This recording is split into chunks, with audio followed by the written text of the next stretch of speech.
I've been engaging with Indian diplomats for all of my long diplomatic career, and I can say that Australia and India have always been friends. But you're right, the current era is really quite a step change from what we've had before, because now we are strategic partners and very strong economic partners. And also, we have the benefit of the human bridge, the nearly 1 million people of Indian origin who live in Australia. I think what's really interesting, Neha, is that this step up in Australia-India relations has come faster than any step up for any of our major partners has ever done. You know, we've got great other friends in the world, the UK, the United States, Japan, New Zealand.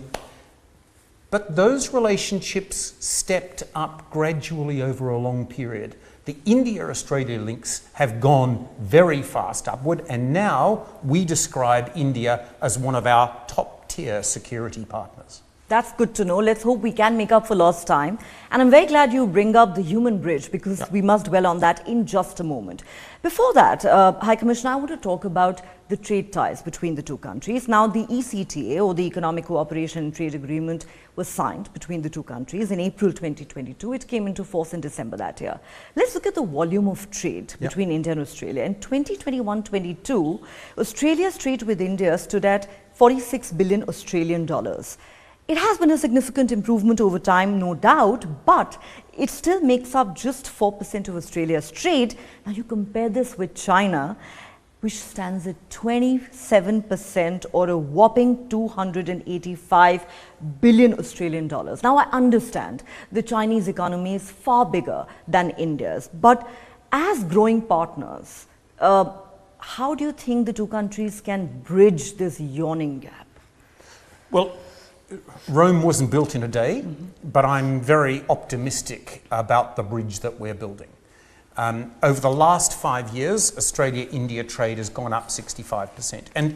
And now that we have the first phase of our trade agreement in place, just over the last few months of this year, we've seen big increases in Indian exports of apparel, more than 25%, of steel and iron products, nearly 27%.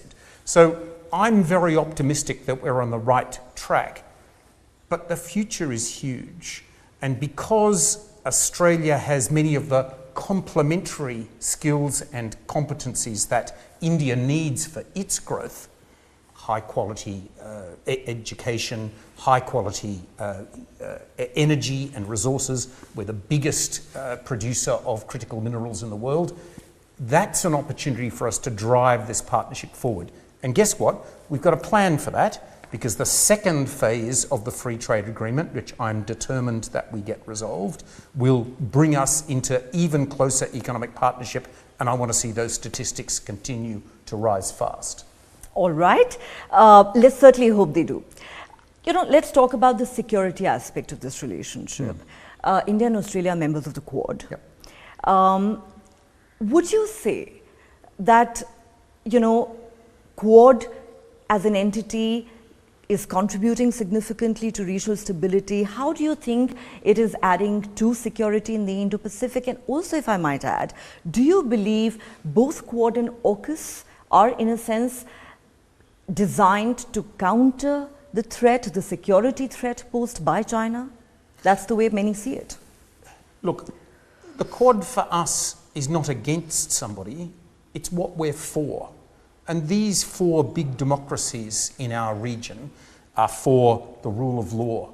They're for transparency in international relations. They're for the role of multilateral institutions like ASEAN, like the Indian Ocean Region Association. They're most importantly for might is not right. And the character of our region shouldn't be dominated by the mighty, but for all of the countries of our region to have a role in the direction and character of our region. That is a vision that Australia and India and Japan and the United States happen to share. I think that's actually been quite a powerful impact on all of the other countries in the region and the way in which they see the future of our region. But yes, we need to do more. You talk about AUKUS. We are troubled by the development of weapons globally and particularly in our region. We are seeing the fastest uptick in defence capabilities across the region in our lifetimes, in fact, in any time since the Second World War. So for us, it's important that we work with our friends and our partners to have the defence capabilities to provide deterrence, so that no power can seek to threaten our shores in a way that would undermine our security. Spoken like a true diplomat, no reference there to China's expansionism, as many call it, and China is clearly not amused, at the prospect of either Quad or AUKUS coming into existence. But let's now move on to India-Russia ties. Why do I bring it up? For the obvious reasons. There's a war that's going on, Russia-Ukraine war that has gone on for more than 2 years now. High Commissioner, how do you perceive, how does Australia perceive India's closeness to Russia at a time when Russia is quite obviously a pariah for the Western world? The fact that Prime Minister Narendra Modi is about to embark on a visit to Russia at almost the same time as the NATO summit in Washington. India will make its own choices in the way it engages with other players in the world, as Australia makes its own choices. I'm listening very carefully to my Indian friends inside and outside government to explain exactly what explains these developments. But let me just be very clear about Australia. We oppose absolutely Russia's illegal, immoral and completely unjustifiable invasion of Ukraine. We are supporting Ukraine and we want to put Ukraine into a position where it can end this war on terms that suit Ukraine. That's appropriate. We live in a time of our world where we need to be concerned about the power of the mighty and how they can affect small and medium-sized countries like Australia. So we back Ukraine and we absolutely decry a member of the Permanent Five who has chosen to undertake an illegal, immoral and totally unjustified invasion of a neighbour. But would you say you understand India asserting its strategic autonomy in this regard and protecting what it calls its historical ties with Russia?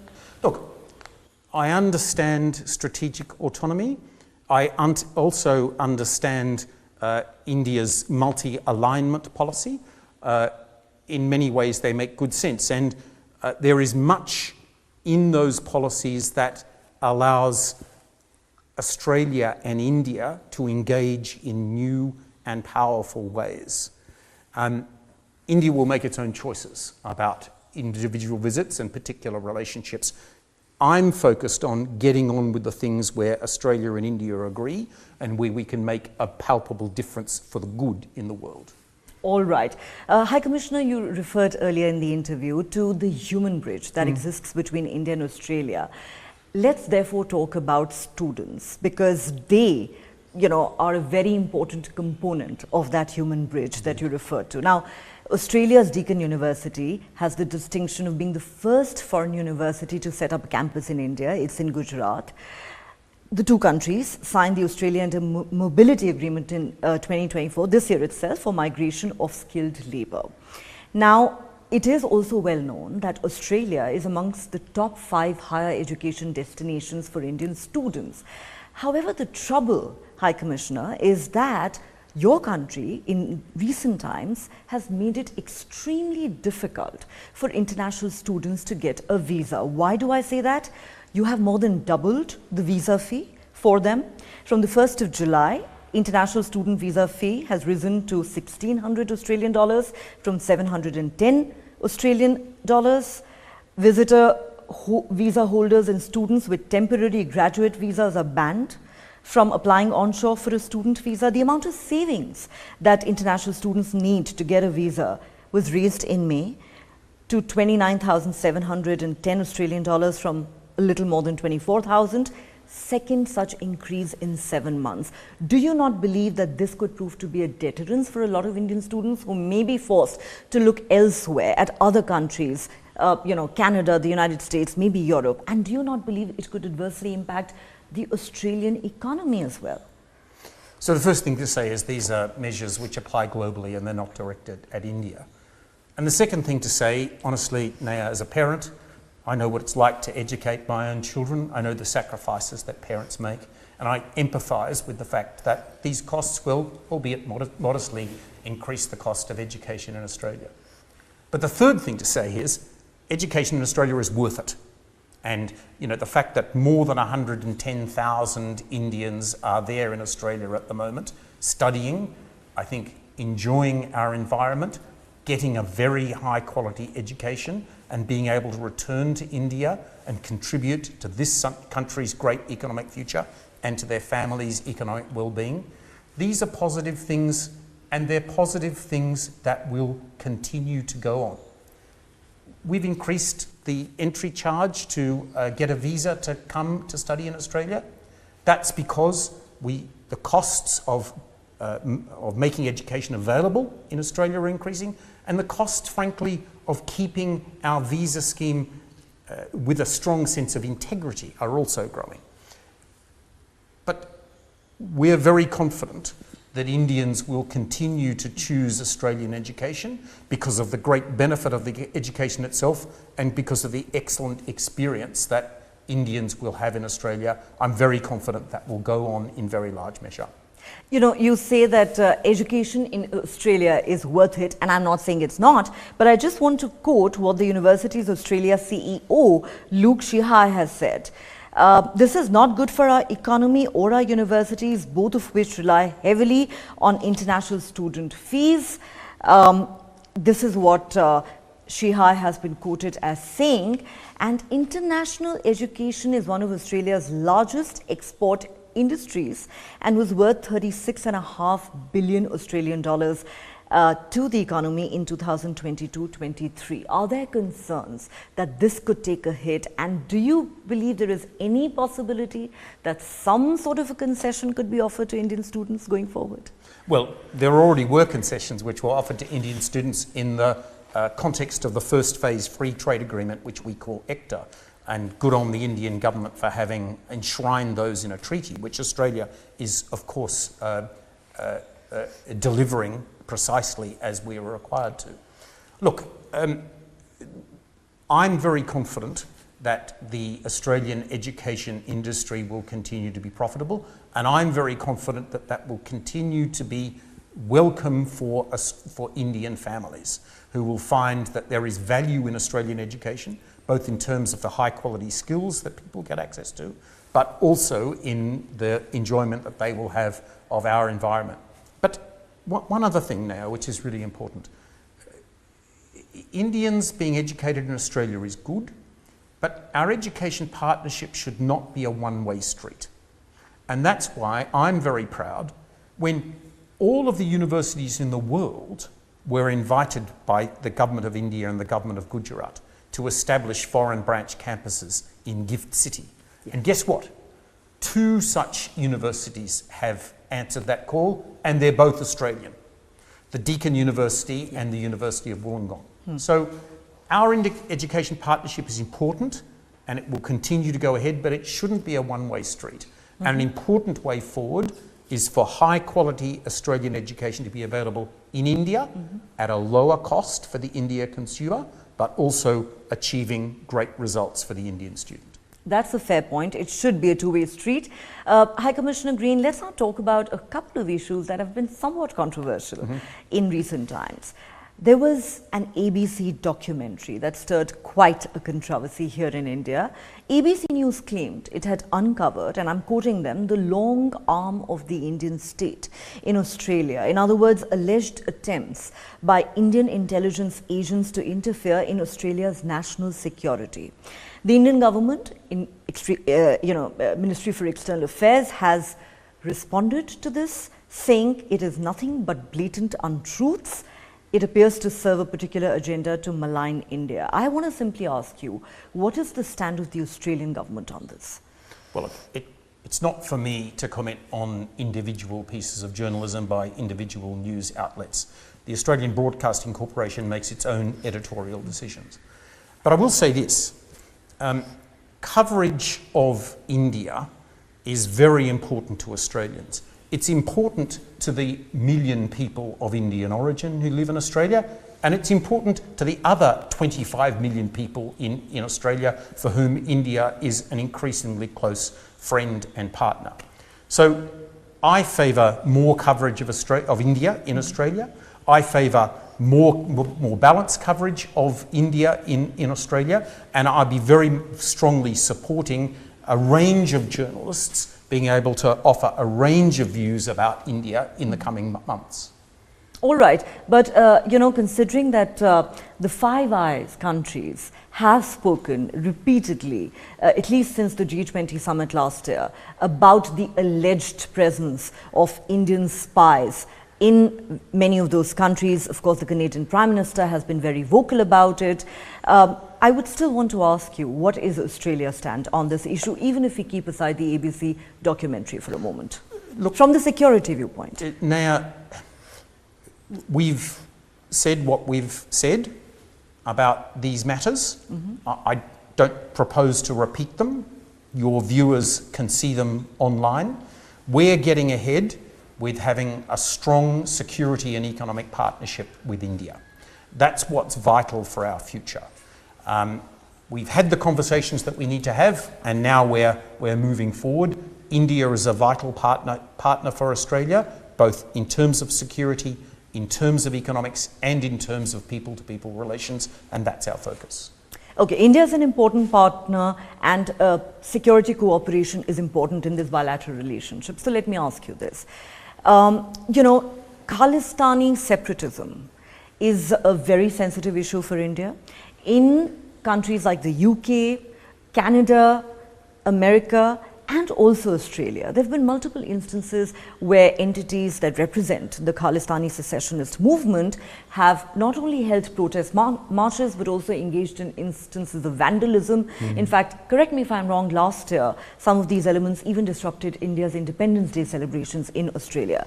Now, the government of India's stand is very clear that these elements pose a security threat to India, and therefore Western governments, especially friendly countries, cannot justify these activities on their soil in the name of freedom of expression. Where does the Australian government stand on this? Well, firstly, I don't think it's true that anybody disrupted the Indian celebration of its independence in Canberra. That went on ahead very comfortably. It was reported in the media. Went comfortably indeed. But what's important here, Naya, is that communities from abroad, wherever they're from, whether they're from India or from some other country, need to feel safe in our country and need to feel free to express their views in a way that is non-violent. That's a core part of our democracy, that people are able to demonstrate and express their views. That's vital for us as the way in which we manage our multiculturalism. Everyone has a voice, but it has to be done in a certain context.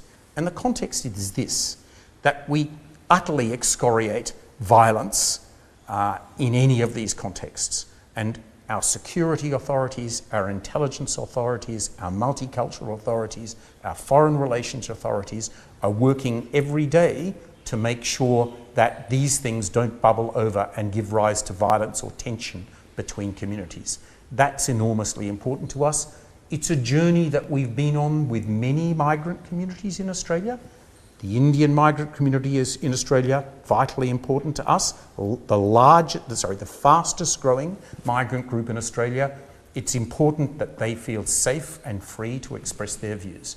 It's also important that India's diplomatic premises, this is not just important, this is paramount, that India's diplomatic premises are always safe and secure. And you can be assured the Australian Federal Police are working on that every day. And my follow-up question to that would be, a lot of these Khalistani separatists have openly issued threats to Indian diplomats in multiple countries. I can tell you it's happened in Canada for sure. If there were to be violence of any kind or a direct threat to any Indian diplomat or their family or the Indian mission, the government of Australia would take it very seriously and act on it. Australian prosecutorial and criminal authorities will act precisely in accordance with Australian law on this matter, and violence cannot be part of any group's pursuit of its interest in Australia. All right, fair enough. High Commissioner, we've talked about the Russia-Ukraine war. I think we also need to talk about the other big war that's raging in the country currently, the Israel-Hamas war that has now raged on for more than 9 months. My question to you is, how does Australia perceive this war, the fact that more than 37,000 Palestinians have now been killed in the war?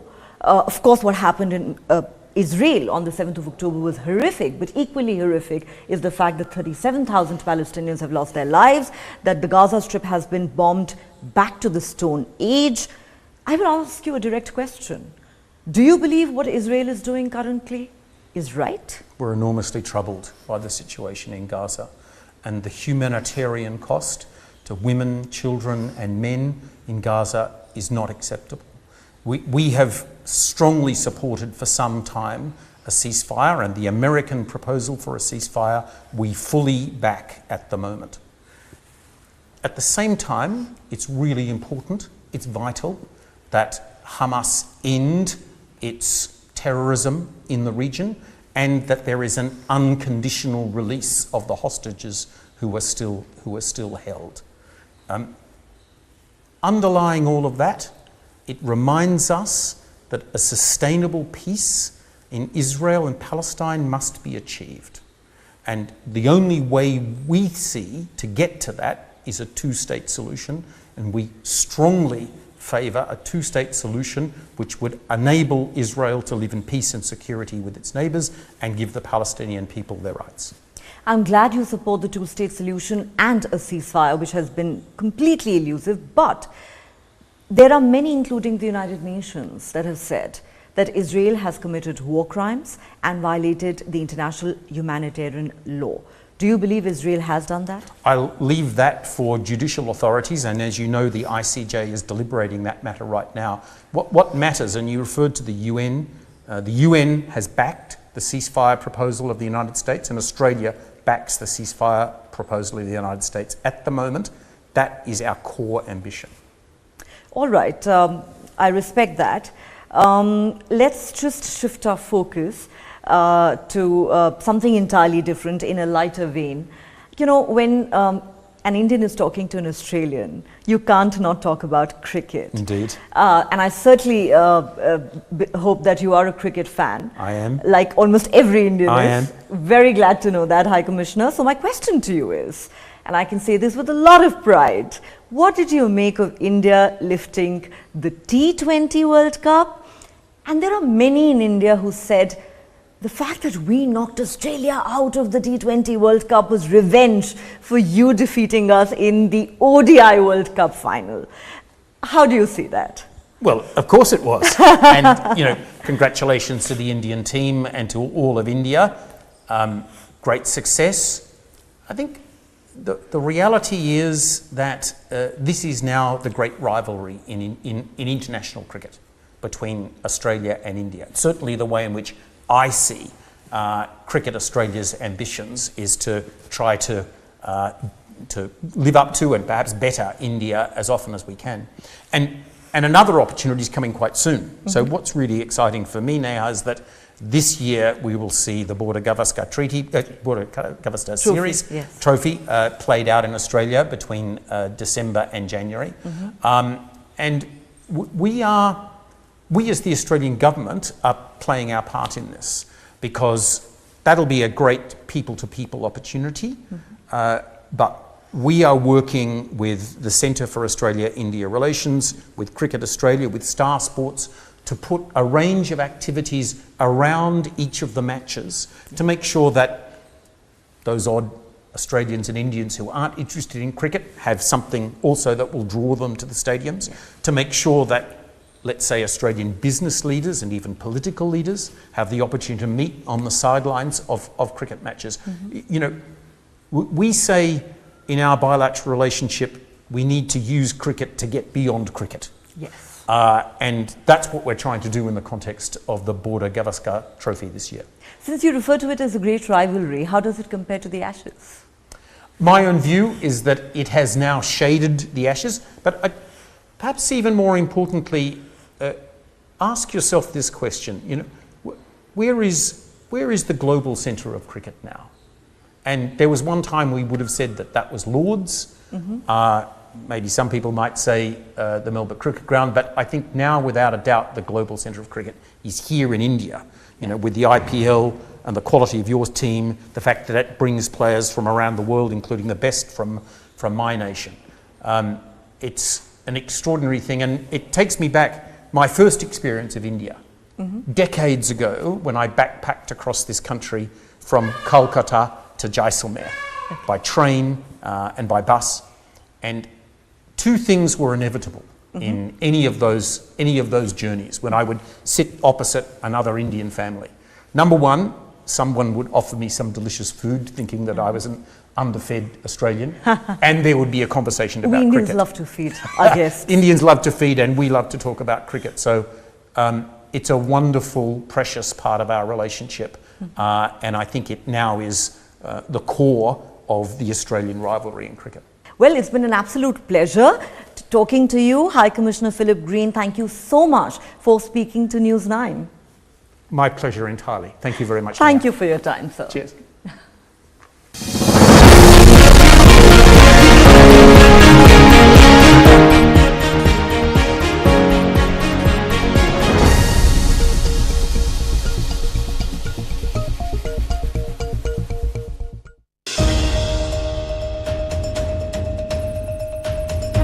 The confidence is certainly back in the market.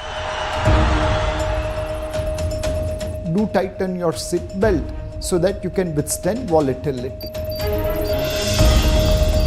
I have one humble request to all the viewers of News 9 is that please don't go, there will be a lot of choppiness, there will be a lot of volatility.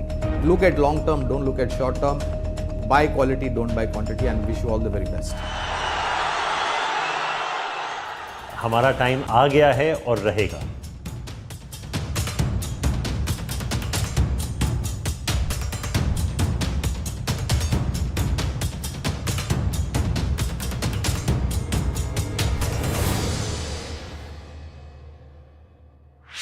This and more.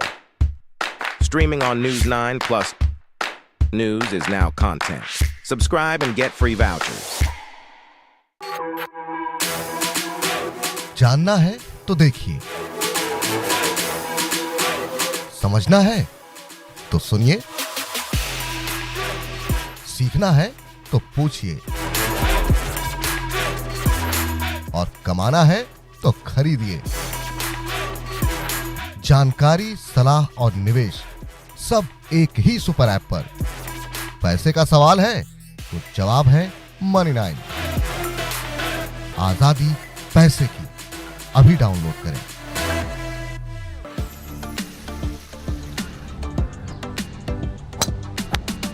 There are beautiful golf courses, there are well played golf courses, there are great greens, but I think we are a combination of everything.